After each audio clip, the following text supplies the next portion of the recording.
Meanwhile, the Woodbury County Board of Supervisors has approved a motion to help fund a new $4.5 million multi-purpose adaptive rec center. Camp High Hopes offers year-round therapeutic recreation and respite for individuals with disabilities. As the only overnight respite care provider in the region, they serve more than 500 campers each year and have a continuous wait list. Now, the addition of a new rec center at High Hopes would not only give campers new recreational outlets, but it will open the door for services more individuals with special needs over the course of a year can experience.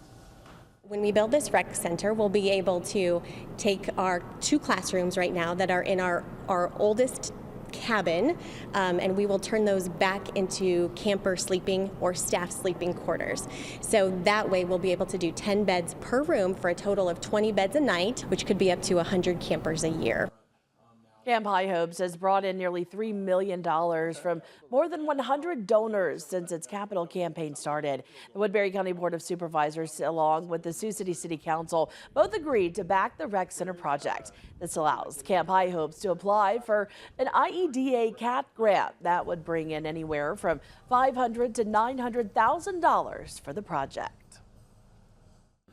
We were told the city council's on board as well. If we are, and we sure are. So we're going to be contributing, some funding, and that is what opens up their ability to seek other grant applications from larger sources. And so if our funds are going to unlock other state or federal funds, that's where we do contribute.